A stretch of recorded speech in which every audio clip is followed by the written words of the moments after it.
అమ్మా, ఎందుకు చేసింది ఏంటి అని నువ్వు కూడా అడగాలనుకుంటున్నావా? దీన్ని చంపేయాలనుకుంటున్నాన్రా, చంపేయాలనుకుంటున్నాన్రా, చంపేయాలనుకుంటున్నాన్రా.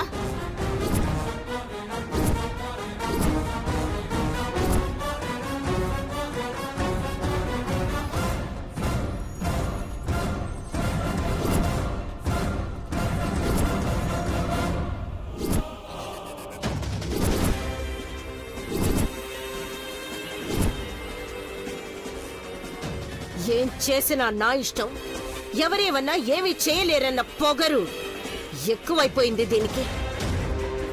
మన కుటుంబాల్లో సంతోషం ఉంటే చాలు, ఏదో ఒకటి చేసి సర్వనాశనం చేస్తుంది. అమ్మా ప్లీజ్, తను మన జీవితాలతో ఆడుకోవడం కాదు,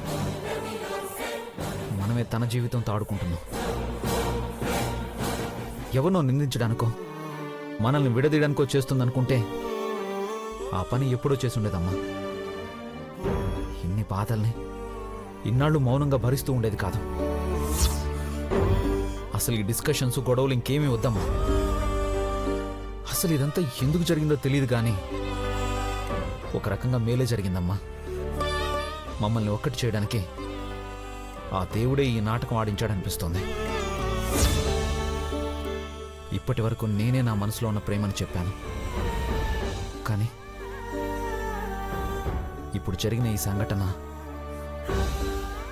తన మనసులో ప్రేమని బయట పెట్టేలా చేసింది. మనస్ఫూర్తిగా తన ప్రేమని చెప్పిందమ్మా.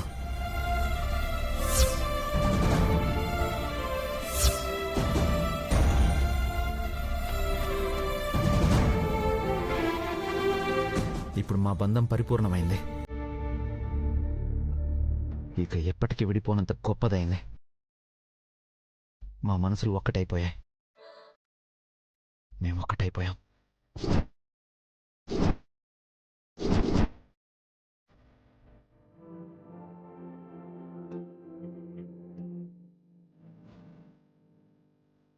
అలాంటి మమ్మల్ని ఇంకా ఈ కాగితాలు దూరం చేస్తాయని ఎలా ఆలోచిస్తున్నారమ్మా?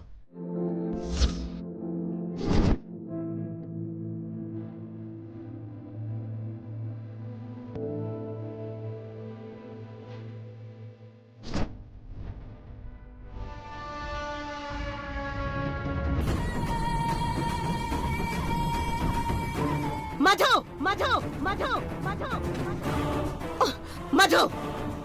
అమ్మా, మీ మనుషులం వేరైనా మా ప్రాణాలు ఒక్కటే అమ్మా.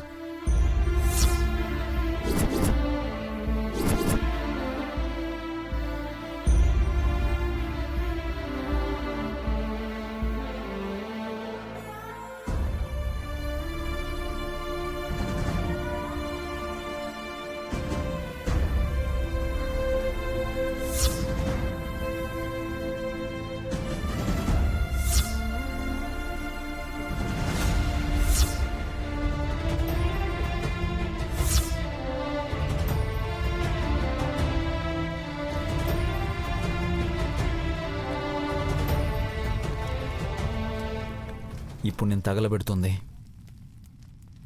ఈ విడాకుల కాగితాలు మాత్రమే కాదమ్మా, మమ్మల్ని విడదీయాలని చూసిన వాళ్ళ మనసుల్ని, వాళ్ళ ఆలోచనలను కూడా.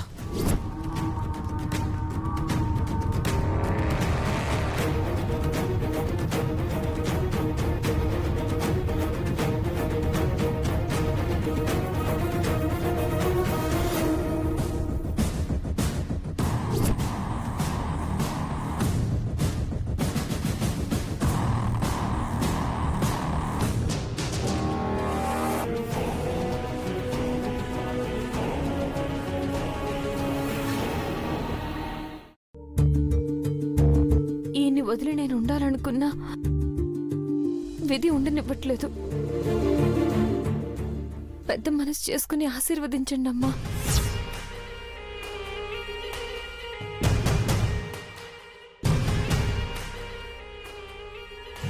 వదినా. బ్రాహ్మణి,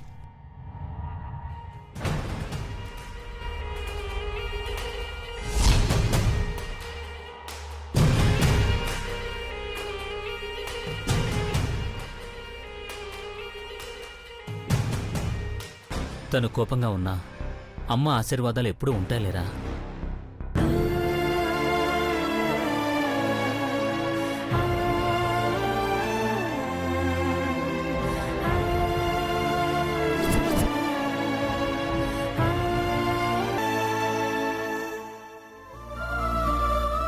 ఎన్నో గొప్ప ప్రేమ కథల గురించి విన్నాన్రా, కానీ ఒక గొప్ప ప్రేమ కథని కళ్ళారా చూస్తున్నాం.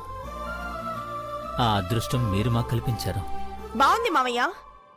వాళ్ళ ప్రేమను చూసి అదృష్టమని ఫీల్ అవుతున్నారే, మరి మీ కూతురు బాధను చూస్తే ఏమనిపిస్తుంది? అసలు దాని బ్రతుకు గురించి ఏం ఆలోచిస్తున్నారు?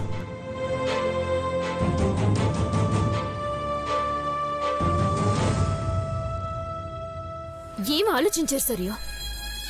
నా బతికెట్లా పోయినా వాళ్ళకక్కర్లే. అక్కడ కాలుతోంది వాళ్ళ విడాకుల కాగితాలు కాదు, నా జీవితం. నా జీవితం ఇట్లా కాలి బూడిదైపోతున్నా వాళ్ళకి సంబంధంలే. అసలు ఇట్లా నరకం చూపించనీకి బదులు నన్నే కాల్చి చంపేయచ్చు కదా. మానసి, నీకు దండం పెడతాను.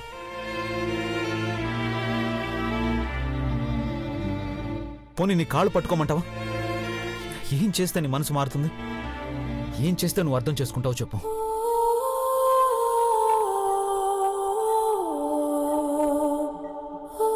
నీ జీవితాన్ని నాశనం చేయాలని ఇక్కడ ఎవరికి లేదు మానసి.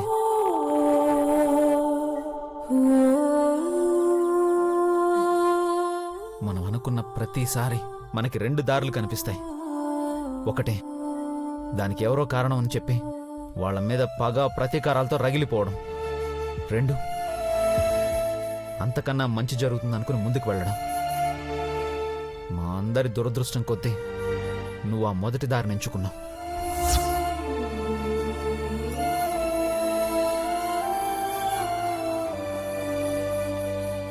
నువ్వు మమ్మల్ని ఏదో అంటున్నావన్న బాధ కంటే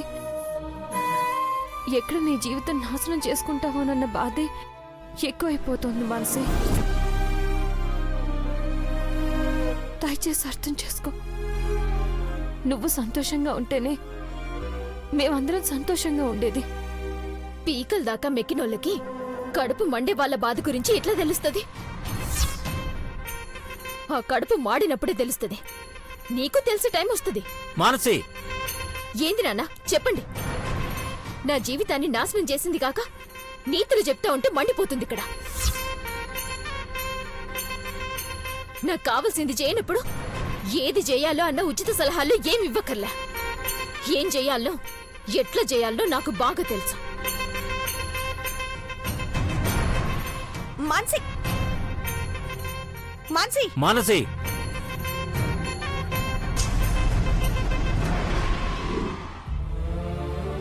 ఏంటి మావయ్య ఇది? ఇక మానసి మారదా? తన సంగతి నాకు వదిలేరా. మీరు మాత్రం ఆ విషయాన్ని వదిలేసి సంతోషంగా ఉండండి. నిన్ను ఎవరేమన్నా ఏ సమస్య వచ్చినా మాతో చెప్పమ్మా.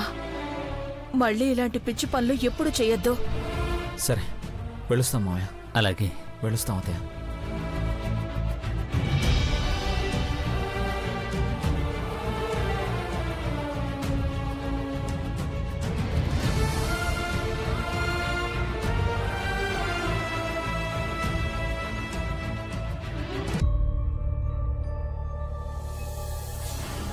మాన్సి, ఆగు, ఆగు మాన్సి.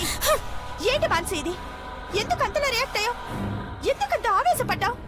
ఆవేశపడక ఏం చేయమంటావు? ప్రశాంతంగా నవ్వుతూ జోన్నీకి ఏం మిగిలిందాడా? వాళ్ళని ఎంత దూరం చేయాలనుకుంటే వాళ్ళంతా దగ్గరవుతున్నారు. చాలా ఆశలు పెట్టుకున్న సరియు విడాకులొస్తే బావతో పెళ్ళైతుందని చాలా కలలు కన్నా. కానీ లోపలేదో భయం ఉండే చూసినావా? అదే జరిగింది. బావ మళ్ళా దాన్ని తెచ్చిండు. తెస్తే ఏంటి మాన్సి? పెద్దమ్మ వాళ్ళని సంతోషంగా కాపురం చేయనిస్తుందనుకున్నావా? నీకు అన్నయ్యకి పెళ్లి చేసేంత వరకు పెద్దమ్మ నిద్రపోదు. ఇంకా లేని అసల్ని ఎందుకు పుట్టిస్తున్నావు సరియు? ఇప్పుడు కిందేం జరిగిందో మర్చిపోయినవా? వాళ్ళని విడదీస్తాయనుకున్న విడాకుల కాగితాలు అగ్నికి ఆహుతయ్యాయి. ఇంకా ఏం ఆశలు పెట్టుకోమంటావు? సరే అయితే ఒక్క మాట అడుగుతాను చెప్పు. అన్నయ్య అంత కన్ఫర్మ్ గా చెప్పాడు కదా అని వదిలేస్తావా? నీ బావ మీద ఆశలు వదిలేసి దాన్ని సంతోషంగా బ్రతకనిస్తావా? లేదు, నో వే. అది బావతో కలిసి బతకనికి వీల్లేదు. ఎలాగైనా సరే బావ నాకు దక్కాల్సిందే. దక్కేంత వరకు వదిలే ప్రసక్తే లేదు కదా? అయితే ఇలా ఆవేశపడి ఉపయోగం ఉండదు. ఒక అవకాశం మిస్ అయితే ఇంకొకటి మిస్ అయితే మరొకటి. అనుకున్నది సాధించేంత వరకు ప్రయత్నిస్తూనే ఉండాలి, ప్రశాంతంగా ఉండాలి. అర్థమవుతుందా? అర్థమైతుంది సరే. బావ నాకు దక్కాలంటే దానికోసం ఏమైనా చేస్తా. అవసరమైతే దాని ప్రాణాలైనా తీస్తా. మానసి,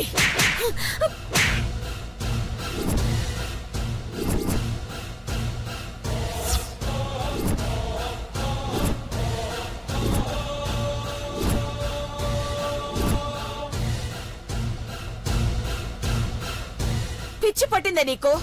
నా కడుపులో చెడుపుట్టావు కదే, చంపేస్తా నిన్ను. అమ్మా, చంపేస్తాను, భారతి ఆగు. చంపేస్తాను. అమ్మా, భారతి వదులు. ఏం చేస్తున్నావు? లేకపోతే ఏంటండి? ఎలా తయారైందో, ఏం ఆలోచిస్తుందో చూడండి. మొదట్లో మధు గురించి ఆలోచించిందంటే మర్చిపోలేక ఆలోచిస్తోంది. మెల్లగా మర్చిపోతుందిలే అనుకున్నాం. కానీ కాలం గడిచే కొద్దీ ఆలోచించి ఆలోచించి పిచ్చిదాల్లా తయారవుతోంది.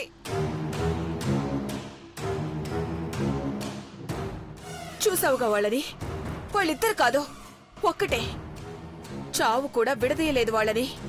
అలాంటిది నువ్వు విడదీసి మధుని సొంతం చేసుకోవాలని ఇంకా ఎలా ఆలోచిస్తున్నావే? కలలో కూడా నీ కోరిక తీరదు. పిచ్చి పిచ్చి ఆలోచనలు మానేయ్.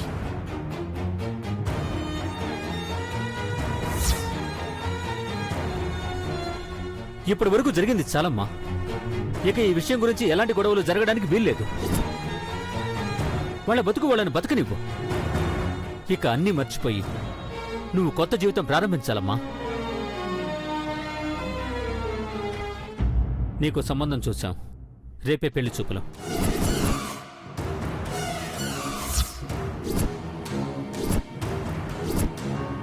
తరుణ్ సరయుల పెళ్లితో పాటే నీ పెళ్లి కూడా జరుగుతుంది. నాకే పెళ్లి అక్కర్లేదని చెప్పినా కదా. బలవంతంగా చేయాలనుకుంటే నా సవంతో చేయండి. Shut up Manasi, shut up Manasi.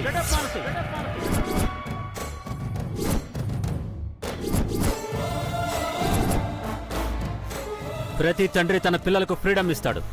ఎప్పటి వరకు? వాళ్ళ ఆలోచనలు సక్రమంగా ఉండి మంచి దారిలో నడిచేంత వరకు మాత్రమే.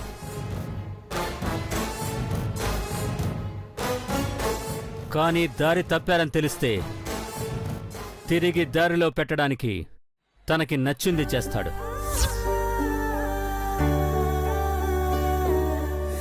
నువ్వు కూడా దారి తప్పావు మానసి. నేను చెప్పింది చేయడం తప్ప వేరే దారి లేదు. రేపు పెళ్లి చూపుల్లో కూర్చుంటున్నావు, ఈ పెళ్లి చేసుకుంటున్నావు, అంతే. అది కాదు నాన్న. ఇంకేం మాట్లాడదు మానసి. నా గురించి నీకు పూర్తిగా తెలుసు. అనవసరంగా ఏదీ మాట్లాడను. నా మాట కాదంటే ఎలా ఉంటుందో నీకు తెలుసు. భారతి, రేపు పెళ్లి చూపులకు ఏర్పాట్లు చేయించు. మిగతాది నేను చూసుకుంటాను. నాన్న, నీకు కూడా చెప్తున్నాను సరియు. ఈ ఇంటికి కాబోయే కోడలివి. ఈ ఇంటి పరువు కాపాడే పనులు చేయడం మంచిది. పిచ్చి పిచ్చి పనులు చేయొద్దు. జాగ్రత్త.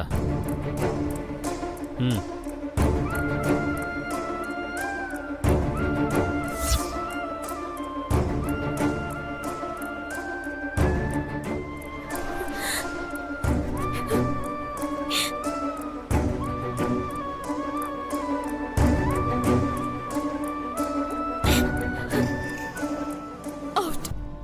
నా లైఫ్ మొత్తం అవుట్. నా జీవితంతో ఫుట్బాల్ ఆడుకున్నారు. నాకు వేరొకరితో పెళ్ళా?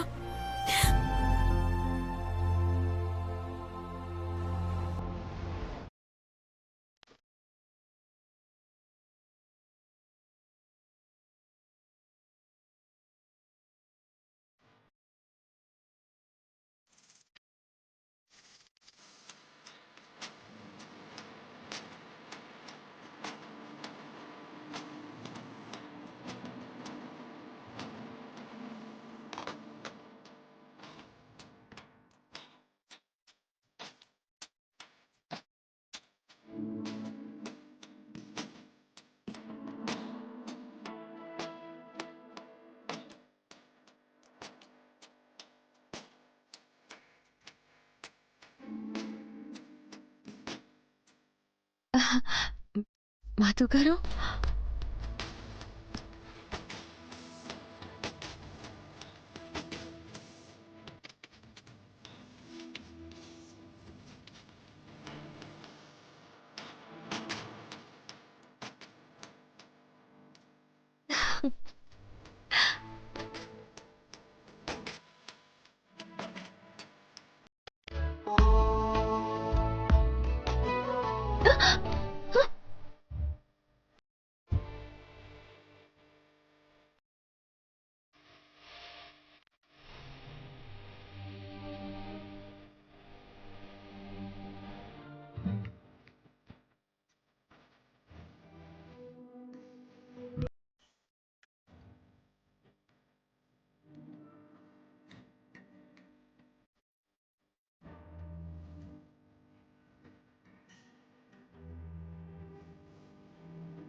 అయ్యో దొరికిపోయానే.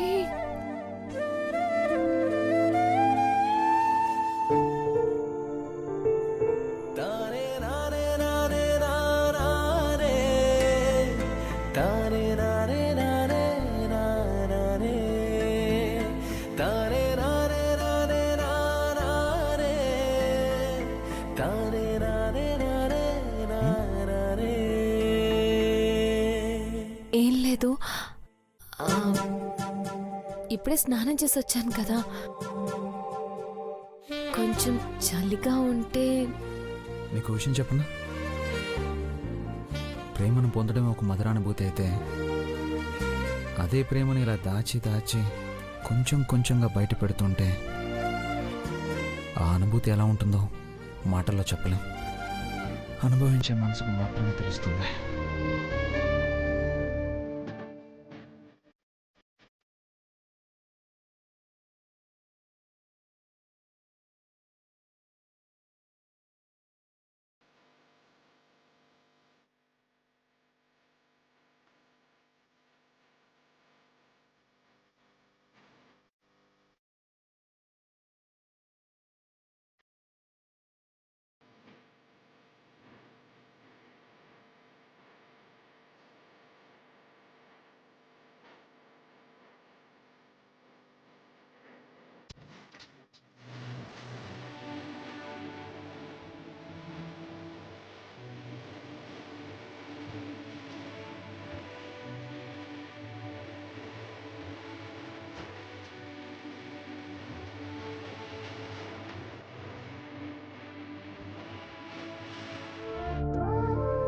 మనసులో ప్రేమని చెప్పాను,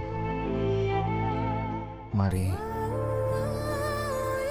మరి ఆ ప్రేమ ఈ పెదాలకు తెలియాలి కదా.